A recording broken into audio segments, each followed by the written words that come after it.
The massive doors of the Galactic Council chamber opened with a sound like thunder. Hyunwoo walked through them, his black diplomatic uniform pressed and clean. His heart was beating fast, but his face stayed calm. Behind him, Dr. Nari carried a small silver case. Inside that case were all of Earth's hopes and dreams. The chamber was huge. It could hold 10,000 people easily. The ceiling was so high that clouds formed near the top. Strange lights floated in the air, casting rainbow colors on everything. The air smelled like flowers and metal at the same time. Hundreds of aliens sat in floating chairs arranged in circles around the center floor. Some looked like giant insects. Others were made of crystal or glowing gas. A few looked almost human, but with too many eyes or arms in the wrong places. Hyunwoo had studied them all. The blue-skinned Vorthak with their diamond-hard bodies. The ethereal collective that looked like living smoke. The six-eyed hegemony leaders who ruled half the galaxy. All of them were old, very old. Some of their civilizations had been traveling between stars when humans were still living in caves. "State your business," said a voice that seemed to come from everywhere at once. Hyunwoo stepped forward. He had practiced this moment 1,000 times. "Honored council members, I am Ambassador Hyunwoo of the planet Earth. I come to request membership in the Galactic Council for the human race." A sound like glass breaking filled the air. It was laughter from the Vorthak Prime Minister. The creature was 12 feet tall and looked like it was carved from blue diamond. When it moved, light scattered in all directions. "The third planet of the Sol system," the Prime Minister said. "We know of your kind. You fight wars over different skin colors. You poison your own air and water. You have barely learned to leave your home planet." Dr. Nari opened her case and pulled out a data pad. The screen showed images of human cities, space stations, and peaceful gatherings. "Honored ones, humanity has made great progress. We have ended most wars on our planet. We have begun to heal our environment, our technology." Silence. The word came from the ethereal collective speaker. It looked like a person made of green fire, floating 3 feet above its chair. When it spoke, the air itself seemed to vibrate. "We have watched your species for 200 of your years. You show some promise, yes. Your mathematics are adequate. Your music is interesting, but you are violent, chaotic, unpredictable." Hyunwoo felt his chest tighten, but he kept his voice steady. "Every species has a difficult past. We have learned from our mistakes. We offer unique skills to the galactic community. Our ability to adapt, to solve problems in new ways. New ways." This came from Rexon, the current council leader. He was from the hegemony, a race that had ruled space for 10,000 years. His 6 eyes moved independently, each one focusing on a different part of Hyunwoo. "Young species always think they have new ideas. We have seen everything before." Rexon stood up. His body was long and thin, like a stick insect made of silver, metal. When he spoke, his voice boomed through the chamber. "Humans of Earth, your application for council membership is denied." The words hit Hyunwoo like a physical blow. Nari gasped beside him. They had expected this might happen, but hoping and knowing were different things. "Furthermore," Rexan continued, "Earth will remain under quarantine. No trade with council species, no communication, no travel beyond your home system. Perhaps, in 1,000 years, when you have proven you can behave like civilized beings, we will consider your request again." "But sir," Nari said, stepping forward, "our medical technology could help many species. Our approaches to agriculture, to energy production—" "Enough." Rexan's 6 eyes all focused on her at once. "You will return to your small planet and reflect on your limitations. This decision is final." Hyunwoo felt anger rise in his chest, hot and sharp.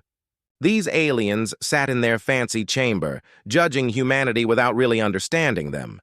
They saw only the bad parts of human history, not the good. They ignored every human achievement, every act of kindness, every moment of growth. But Hyun-woo was a diplomat. He had trained for years to control his emotions.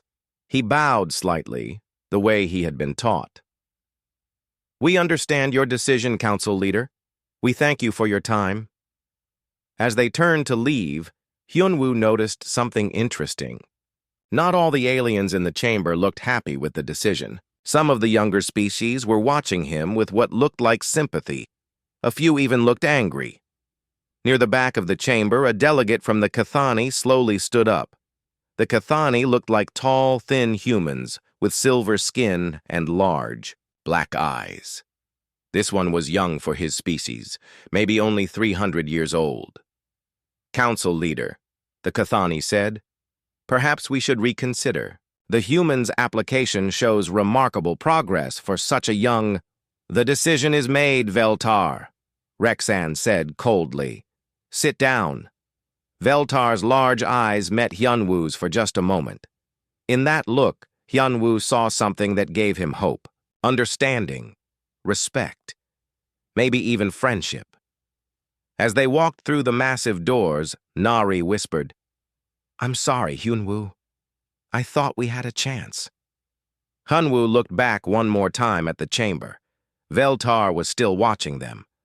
So were several other young delegates. The old council leaders were already talking about other business, dismissing humanity like they were nothing. "Maybe we did have a chance," Hyun-woo said quietly. "Just not with them." Outside the chamber, they waited for their transport ship. The space station around them was beautiful beyond description. Floating gardens with flowers from 100 worlds. Art made from light and sound. Technology that seemed like magic. "What do we do now?" Nari asked. Hyun-woo thought about Earth. About the 7 billion humans waiting for news. About all the dreams that had just been crushed. But he also thought about Veltar's eyes. About the other young species who had watched with interest instead of dismissal. "We go home," he said. "We tell Earth what happened, and then we prove them wrong." Nari looked confused. "How do we prove them wrong if we're under quarantine?" Hyun-woo smiled for the first time since entering the chamber. "The council thinks they know everything about humanity. They think they've seen all our tricks. But there's one thing they don't understand about humans." "What's that?" "We're very good at finding ways around rules that don't make sense." Their transport ship arrived, small and simple compared to the massive alien vessels around them. As they flew away from the council station, Hyun-woo made a decision. The council had rejected humanity today, but humanity wasn't going to sit quietly and accept that rejection. They were going to do what humans did best. They were going to surprise everyone. 5 years had passed since the council's rejection. Earth felt different now. The news of humanity's dismissal had spread across the planet in hours. Some people were angry, others were sad. But most people just rolled up their sleeves and got to work. Captain Jin-ho stood on the bridge of the Horizon, humanity's newest exploration ship. Through the front window, he could see stars that no human had ever visited before. His ship was fast, faster than anything the council had in their files about human technology. "Captain," said Mi Young from her engineering station, "the new drive system is working perfectly. We're traveling at twice the speed we could manage 5 years ago." Jin-ho nodded. Mi Young was a genius with engines and power systems. When the council had cut off all trade with Earth, she had taken it as a personal challenge. "If they won't share their technology," she had said, "we'll make our own, and we'll make it better." She had been right. The Horizon could travel farther, and faster than most council ships. It used less fuel and made almost no noise. Mi Young had designed it from scratch, using human creativity instead of ancient alien blueprints. "Sir," called Communications Officer Taemin, "I'm picking up a signal. It's not from any known council species." Jin-ho felt his heart speed up. First contact with a new species was always exciting and dangerous. "Can you translate it?" "Working on it now," Taemin said, his fingers flying over his controls. "It seems to be a distress call. There's a ship in trouble about 6 hours away. Jin Ho made his decision quickly. Set course for the signal. Mi Young, can we go faster? I can give you another 20%, Mi Young said with a grin. Hold on to something. The horizon jumped forward through space. Jin Ho loved this feeling. 5 years ago, this trip would have taken 3 days. Now they would be there before dinner. When they arrived, they found a badly damaged ship floating near a small moon. It was beautiful, made of some kind of gold, metal that seemed to glow from the inside. But large pieces were missing from its hull, and it was spinning slowly out of control. Life signs? Jin Ho asked. 47 beings aboard, reported Medical Officer Sora. Their life support is failing. We have maybe 2 hours before they all die. Jin Ho didn't hesitate. Beam them over. All of them. Sir, said Tae Min carefully, we don't know who they are. They could be dangerous. Jin Ho looked at the dying ship on his screen. If they wanted to hurt us, they wouldn't be calling for help. Bring them aboard. An hour later, Jin Ho sat across from Commander Zeklon of the Novari people. The alien looked like a tall human made of golden skin and silver hair. His people were beautiful, but their faces showed the stress of their recent disaster. Your ship saved all of us, Zeklon said, his voice full of wonder. Your medical officer healed our worst injuries in minutes. Your engineer says she can fix our ship in 2 days. Why do you help strangers? Jin Ho thought about how to answer. Because it's the right thing to do. Because if we were in trouble, we would hope someone would help us. Zeklon leaned forward. We have never heard of humans before. Are you part of the Galactic Council? No, Jin Ho said, and he couldn't keep the bitterness out of his voice. The Council rejected us. They said we weren't civilized enough. Zeklon's golden eyes went wide. They rejected you. But your technology is amazing. Your medicine saved. Lives that our own doctors had given up on. Your ship moves like nothing we have ever seen. The Council judges species by their age and their past, Jin Ho explained. They think young species have nothing to offer. That is foolish, Zeklon said firmly. Age does not always mean wisdom. Over the next few days, Jin Ho learned about the Novari. They were explorers and traders, but they lived far from council, space. They had heard of the great galactic government, but had never been contacted by them. We are not important enough, Zeklon explained. The council only talks to species with large empires or valuable resources. We are just curious travelers. When Mi Young finished repairing the Novari ship, she had done more than just fix the damage. She had upgraded their engines and improved their life support systems. The Novari crew was amazed.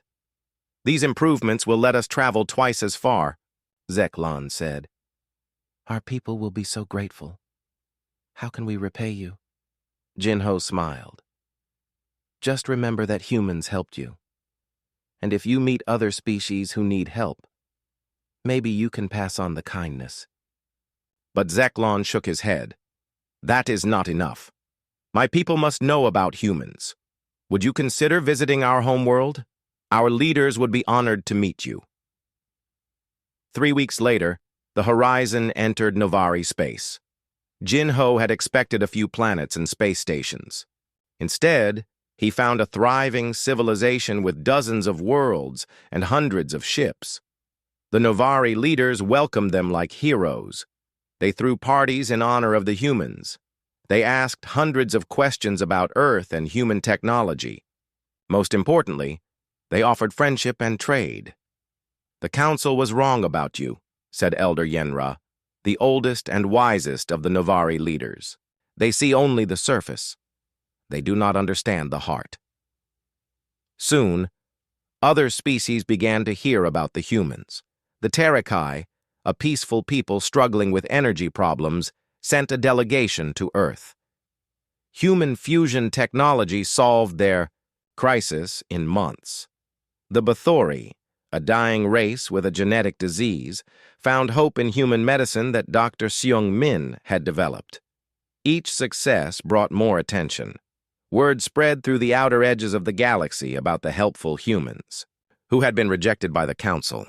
Species who had never been contacted by the great galactic government began seeking out Earth. Jin-Ho found himself leading more and more missions to new worlds. Each time, he was amazed by what humanity could offer. Human adaptability helped the rigid Kalani learn to deal with climate change. Human creativity helped the logical Zentari solve problems they had worked on for centuries. But the most important thing was how humans treated these new friends. Unlike the Council, which demanded tribute and obedience, humans offered partnership. They shared technology freely. They asked for nothing in return except friendship and cooperation. One day, Jin-Ho received a message that changed everything. It was from Veltar, the young Cathani delegate who had tried to speak for humanity at the Council. "Captain Jin-Ho," the message said, "I hope this reaches you safely. I have been watching the reports from the Outer Rim. Your people are doing amazing things. My own people are beginning to ask questions about the Council's decision. You should know that you are not as isolated as the Council believes. Many of us are paying attention." Jin-Ho shared the message with his crew. Mi-Young laughed with delight. "They're noticing us," she said. "The great and mighty Council is starting to worry." "Good," said Sora from her medical station. "They should worry. We're proving them wrong every day." Taemin looked up from his communications console. "Captain, I'm getting another distress signal. This time it's from the Kellian system. They're having trouble with some kind of plague." Jin-Ho didn't even need to think about it. "Set course for Kellian space. Mi-Young, how fast can we get there?" "Give me 10 minutes to warm up the new engines," Mi-Young said with a grin. "We'll be there by tomorrow." As the Horizon jumped into hyperspace, Jin-Ho thought about the Council chamber where he had never been. He thought about Rexon and the other leaders who had dismissed humanity so easily. They had meant to punish Earth by cutting them off from galactic civilization. Instead, they had given humanity the greatest gift possible: freedom to make their own choices, freedom to help whoever needed it, freedom to build something better than the old, rigid system that the Council represented. Jin-Ho smiled as he watched the stars blur past his window. The Council had tried to keep humanity small and isolated, but humans had a funny way of turning obstacles into opportunities, and now the galaxy was starting to notice.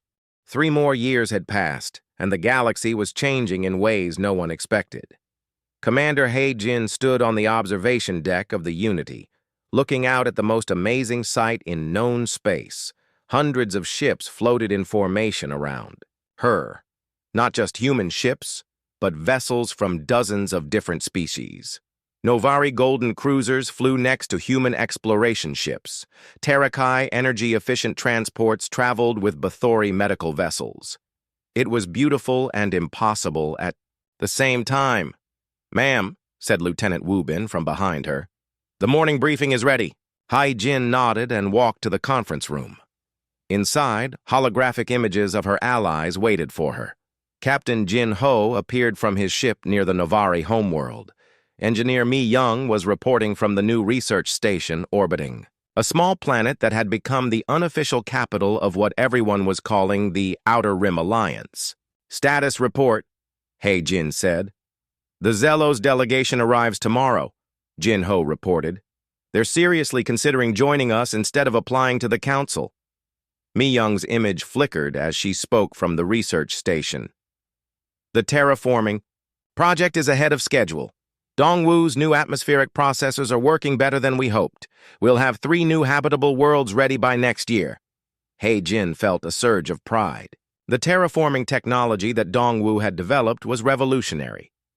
Unlike the Council's methods, which destroyed existing ecosystems to create new ones, human terraforming worked with nature.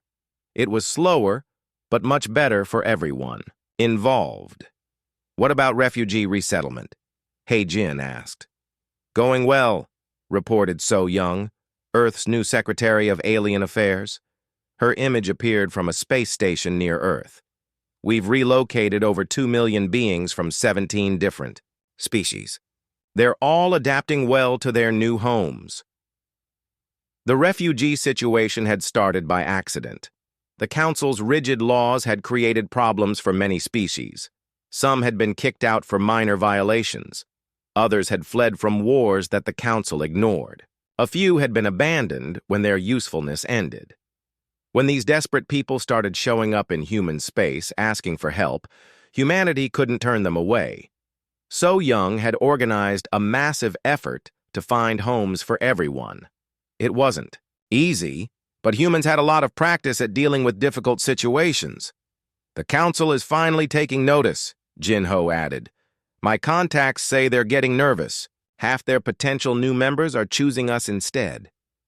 Heijin wasn't surprised. The Outer Rim Alliance offered something the Council didn't: equality. Every species that joined got the same voice in decisions, regardless of how old or powerful they were. It was messy sometimes, but it was fair. The alliance had grown naturally around human principles. No one had planned it. It just happened when humans started helping other species and treating them as equals instead of subjects. "Ma'am," Wu Bin interrupted, "we're getting an urgent message from Council Space." Heijin frowned. "Put it through." The hologram that appeared was familiar. Veltar, the young Cathani delegate who had been quietly supporting humanity for years. But he looked worried now. "Commander Haijin," Veltar said, "I bring warning. The Council has issued an ultimatum. They demand that Earth dissolve the alliance and submit to Council authority. If you refuse, they threaten military action." The conference room went quiet. Finally, So Young spoke. "What's the timeline?" 7 days, Veltar said. "I'm sorry, my friends. I tried to speak against this in the Council, but the old leaders are frightened. They see the Alliance as a threat to their power." After Veltar's message ended, the room stayed silent for a long moment. Then Jin-Ho laughed, though it wasn't a happy sound. "Military action," he said. "Against an alliance that includes 43 species and over 800 worlds. They're scared," Mi Young said simply. "Good. They should be." Heijin thought about the choice facing them. They could submit to the Council, abandon their friends, and go back to being isolated and powerless. Or they could stand up for what they believed in and risk everything. But really, it wasn't a choice at all. "Send a message to all Alliance members," Heijin said. "Tell them what's happening, let them decide for themselves what they want to do." The response was faster and stronger than anyone expected. Within hours, messages poured in from across the Alliance. The Novari pledged their entire fleet. The Terakai offered their energy weapons.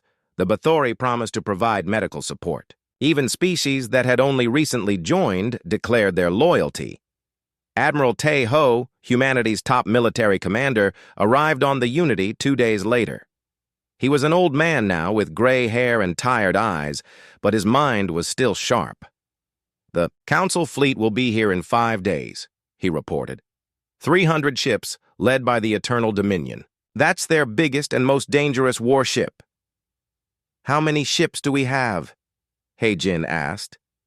"Almost 600, Tae-Ho said with a slight smile. "But that's not our biggest advantage." "What is?" "Our ships are designed to work together. The Council's ships are each trying to be the strongest individual fighter.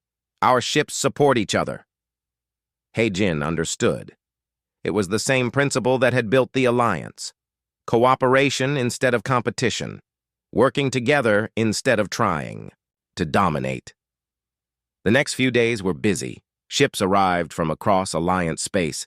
Not just military vessels, but transport ships carrying families who wanted to witness this moment. Supply ships bringing food and medicine. Even tourist ships full of beings who wanted to see history being made. Engineer Dongwu worked around the clock, upgrading Alliance ships with new defensive systems. Dr. Sung-min prepared medical stations to treat wounded from both sides. So Young coordinated with planetary leaders to provide safe zones for civilians. On the morning of the 5th day, the Council fleet arrived. Heijin watched from the Unity's bridge as 300 enemy ships emerged from hyperspace. They were beautiful and terrible, representing 10,000 years of galactic power. The Eternal Dominion was the size of a small moon, bristling with weapons that could destroy planets. "Incoming transmission," reported Communications Officer Yuna. The image that appeared was Council Leader Rexan, looking as arrogant as ever. His 6 eyes glowed with anger as he stared at Heijin. "Humans of Earth," Rexan said, "you have defied the lawful authority of the Galactic Council. Surrender now, and your punishment will be merciful." Heijin stood up slowly. Behind her, she could feel the presence of her crew, her allies, her friends. People who had chosen to stand together against tyranny. "Council Leader Rexan," she said calmly, "with respect, you have no authority here. The Alliance is a free association of sovereign species. We threaten no one, but we will defend ourselves." Rexan's eyes flashed with fury. "Then you have chosen destruction. So be it." The transmission ended. For a moment, space was silent and still. Then the Council fleet began to move forward, weapons charging with deadly light. Admiral Tejo's voice came over the intercom, calm and steady. "All ships, this is Admiral Tejo. Remember your training. Protect each other. Work together. Show them what civilization really looks like." The battle was about to begin. Heijin thought about Earth 8 years ago, standing alone before an arrogant council. Now humanity stood with friends from across the galaxy, facing the same arrogance, but no longer alone. The council had wanted to keep humanity small and powerless. Instead, they had created something beautiful and strong. An alliance built on friendship instead of fear, on cooperation instead of conquest. "All ships," Heijin said into her communicator, "engage." Space erupted in light and fire as the future of the galaxy was decided. The battle began with a storm of light across the darkness of space. Council ships fired their weapons in perfect formation, just like they had been doing for thousands of years. Their tactics were old but proven, designed to crush enemies through superior firepower and discipline. Admiral Tejo watched from his command ship as the enemy attack approached. The Alliance fleet didn't move like the Council expected. Instead of forming a single battle line, the Allied ships spread out in small groups. Human vessels mixed with Novari cruisers, Terakai energy ships, and dozens of other designs. "Execute pattern Delta 7, Tejo said calmly into his communicator. What happened next confused the Council commanders. The Alliance ships began to dance. That was the only word for it. They moved in spirals and loops, each group supporting the others. When Council ships targeted one group, 2 others would attack from different angles. Captain Jin Ho piloted his ship, the Horizon, in a tight formation with 5 Novari vessels. When a massive Council destroyer tried to blast them apart, the Novari ships used their energy shields to protect Jin Ho while he slipped underneath the enemy and attacked its weak spots. "Direct hit on the destroyer's engine section," reported his weapons officer. "She's dead in space." Similar scenes played out across the battlefield. The Alliance ships weren't stronger individually, but they worked together like parts of a single organism. Council commanders, used to ships fighting alone for individual glory, couldn't understand how to respond.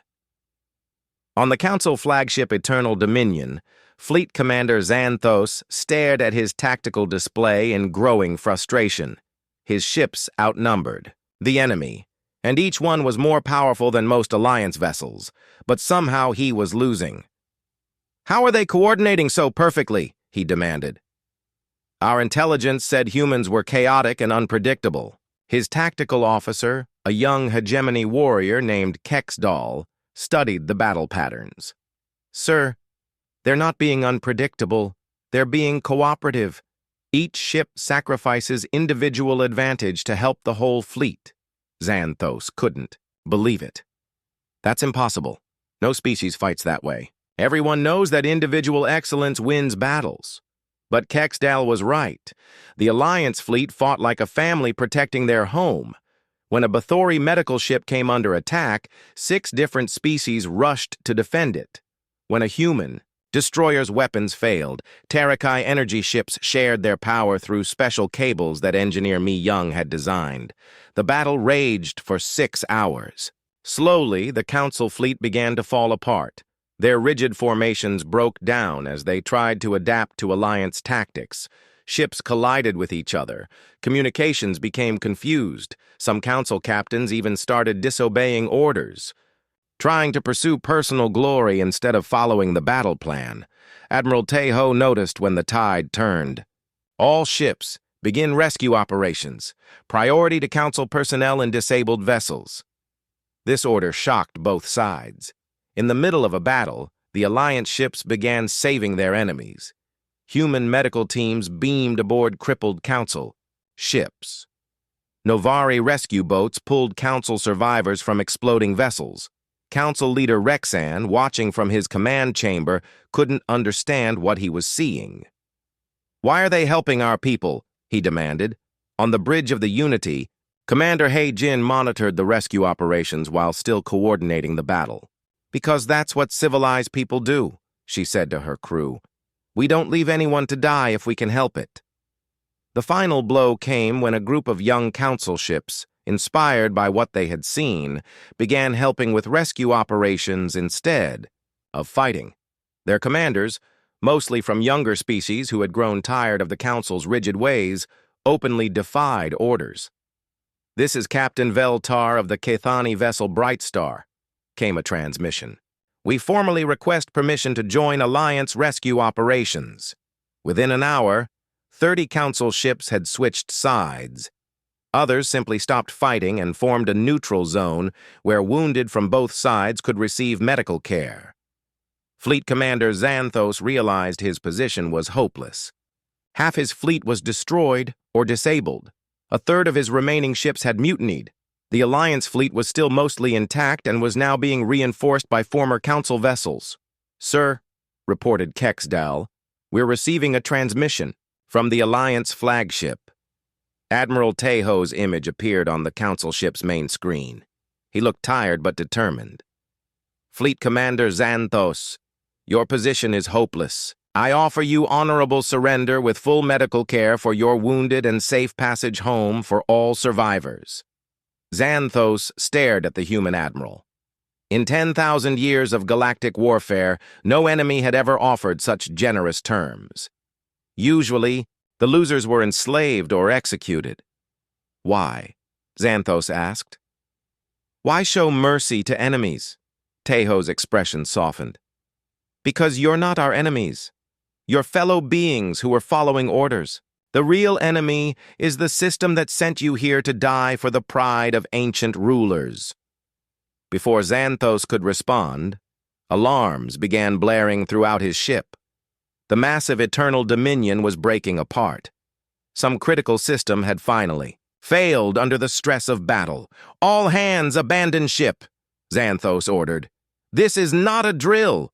The escape pods began launching immediately, but there were too many crew members and not enough pods. Thousands of Council personnel were trapped aboard the dying ship. Without hesitation, Admiral Tejo gave new orders. "All Alliance vessels, emergency rescue operation. Get those people off that ship now." What followed was the most remarkable rescue operation in galactic history. Human ships, Novari vessels, and even former Council ships that had switched sides all rushed toward the exploding Eternal Dominion. They used transporters, rescue boats, and even cargo holds to save every living being they could find. Commander. He Jin personally led a boarding party onto the Dominion's command section. She found Council leader Rexan trapped under fallen debris, his silver body badly damaged. "Leave me," Rexan whispered as He Jin's team worked to free him. "I ordered this attack. I don't deserve rescue." He Jin looked at the alien leader with pity, not anger. "Everyone deserves rescue," she said firmly. That's the difference between us and you. They got Rexan out just before that section of the ship exploded. In total, the Alliance saved over 12,000 Council personnel from certain death. Only a few hundred lives were lost in the entire battle, an amazingly low number for such a massive conflict. Later, in the medical bay of the Unity, Rexan lay in a hospital bed next to wounded Alliance soldiers. Human doctors had repaired his damaged body with techniques that impressed even Council medical officers. "I don't understand your people," Rexan said to Admiral Teho, who had come to check on the wounded. "We came here to destroy you. We would have enslaved your entire species. Why save us?" Teho sat down beside the bed. His own arm was in a sling from a minor injury, but he had refused treatment until all the Council wounded were cared for. "Because that's what separates civilization from barbarism," Teho said quietly. "It's not the size of your empire or the age of your culture. It's how you treat others, especially those who can't fight back." Rexan was quiet for a long time. Finally, he spoke again. "We called you primitive. We said you weren't ready for galactic civilization. Maybe you were right," Teho said with a slight smile. "Maybe we are primitive, but sometimes primitive values are better than advanced ones." The next day, news of the battle spread across the galaxy faster than anyone expected. The story wasn't just about military victory, it was about Alliance ships risking their lives to save enemy crews. It was about former Council vessels switching sides rather than fight for a cause they no longer believed in. It was about humans offering mercy to those who had shown them none.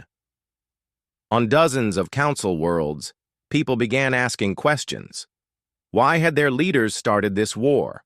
Why had so many of their own ships changed sides? What kind of civilization was this alliance that would save its enemies? Within a week, 3 more Council species formally withdrew their membership and applied to join the alliance. Within a month, it was 12 species. The ancient Galactic Council, which had ruled for 10,000 years, was falling apart. But the real victory wasn't military or political. It was moral. The galaxy had seen 2 different visions of civilization clash, and the better one had won. Not through superior weapons or ancient authority, but through simple human decency applied. On a galactic scale, 6 months after the battle, the galaxy looked completely different. The once mighty Galactic Council was crumbling like an old building in an earthquake. Every week, another species announced they were leaving to join the new Galactic Democratic. Federation. President Yun-hai stood at the podium in the Great Assembly Hall on New Geneva, humanity's first colony world. Around her sat representatives from over 300 species. The hall was enormous, built to accommodate beings of all shapes and sizes. Floating platforms held gas-based life forms. Special pools contained aquatic delegates. Climate-controlled sections kept ice world species comfortable next to desert dwellers. It was beautiful chaos, and it was exactly what humanity had dreamed of 8 years ago. "Fellow beings," President Yun-hai began, her voice carrying to every corner of the hall, "today we officially establish the Galactic Democratic Federation, a union of free species working together as equals." The applause was incredible. Not just clapping, but the grinding sounds of crystal beings, the harmonic tones of energy creatures, and the deep rumbles of rock-based life forms. It sounded like the galaxy itself was celebrating. In the front row, Hyun-woo smiled and wiped away a tear. He was Secretary General now, the Federation's top diplomat.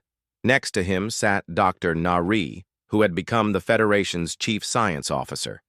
Both of them remembered that terrible day in the council chamber when their dreams had been crushed. Now they were building something better than those dreams had ever imagined. "The Federation stands on simple principles," President Yun-hai continued. "Every species has a voice. Every being has rights. Cooperation beats domination. Science serves everyone, not just the powerful. And no one gets left behind." The crowd cheered again. In the back, Ambassador So Young was working with delegates from the Andromedian Republic, a group of species from the next galaxy over who wanted to establish formal relations. The Federation's influence was spreading beyond the Milky Way, but not everyone was celebrating. In a small section of the hall, former council leaders sat in special seats marked Observers. They had been invited to watch the formation of the new government, even though most had fought against it. Former council leader Rexan looked around the hall with wonder and confusion. His 6 eyes took in the amazing diversity, the obvious happiness, the sense of hope that filled the air. None of this made sense according to everything he had learned about governing a galaxy. "How does it work?" he asked Veltar, the young Cathani, who now served as the Federation's cultural exchange director. "How do you make decisions with so many different voices?" Veltar smiled. "It's messy and slow sometimes, but when we finally agree on something, everyone supports it because they all had a say in making it." Rexan shook his head. "The council could make decisions in minutes. Efficiency was our strength." "Efficient at what?" Veltar asked gently. "Efficient at maintaining power? Efficient at keeping younger species down? Efficient at starting wars?" Rexan had no answer for that. After the ceremony, President Yun Hae walked through the Federation capital with Admiral Tae-ho. The city was a miracle of cooperation. Novari architects had designed buildings that floated in the air. Tarakai engineers provided clean energy that never ran out. Human urban planners had created spaces where hundreds of different species could live and work together. "Any regrets?" Tae-ho asked as they watched children from a dozen species playing together in a park. "About what?" Yun-hai replied. "About how it all started. The council's rejection. 8 years of struggle." Yun-hai thought about it carefully. "You know what? No regrets at all. If the council had accepted us 8 years ago, we would have become just another member species. We would have followed their rules, adopted their methods, and eventually become just like them." "Arrogant and closed-minded," Tae-ho agreed.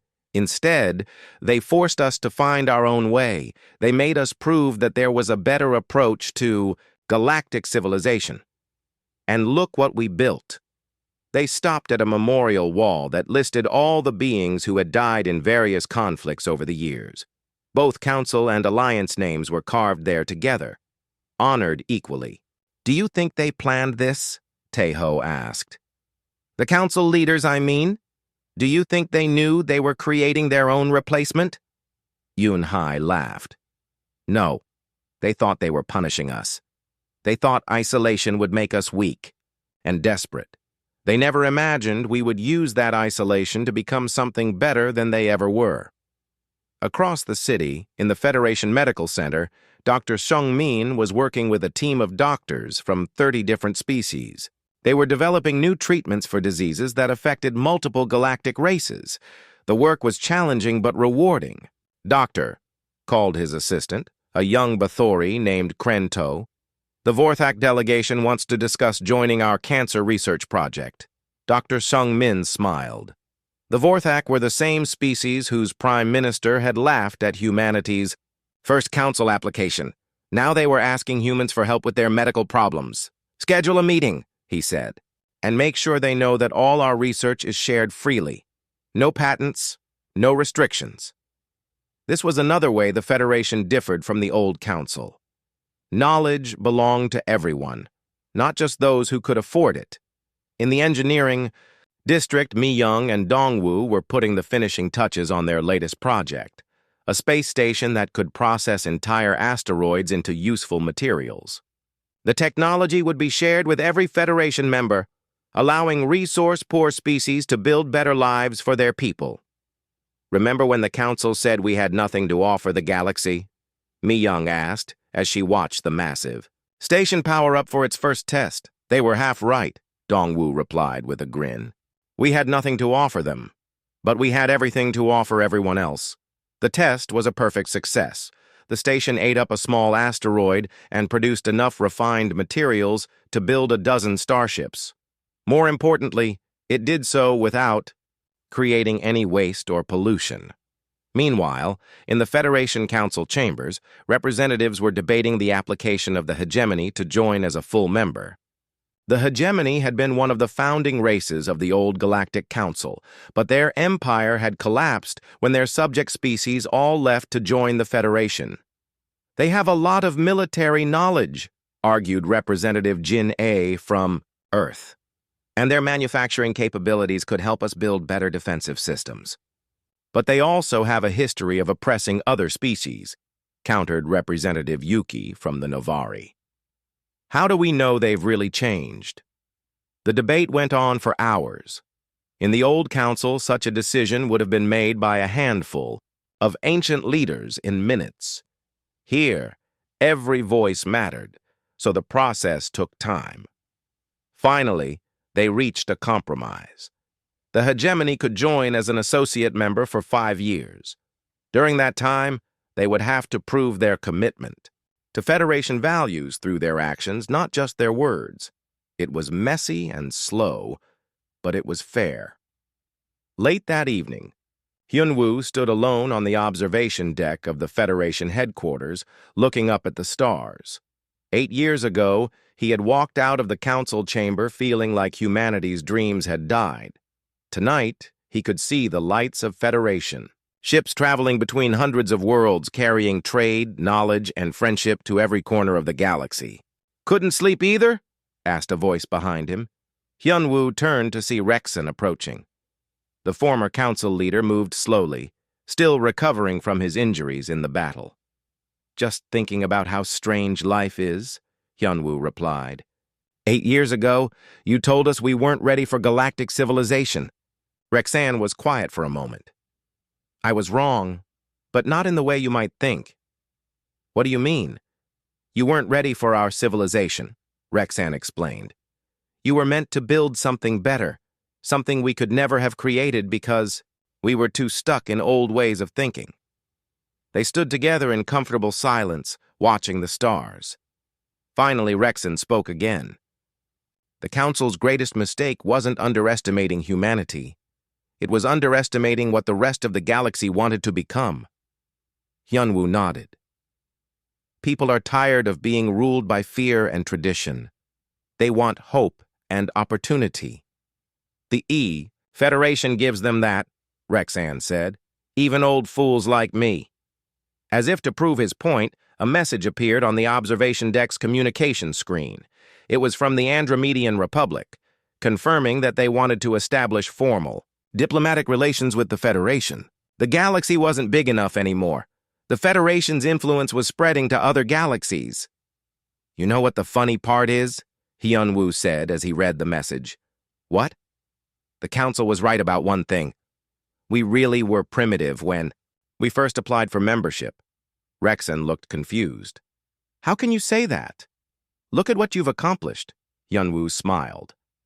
"We were primitive enough to believe that strength comes from helping others, not hurting them. Primitive enough to think that sharing makes everyone richer, not poorer. Primitive enough to choose cooperation over competition. And primitive enough to save your enemies when they were dying," Rexan added quietly. "Maybe the galaxy needed some primitive thinking," Hyunwoo said. "Maybe civilization had become too civilized, too removed from basic decency."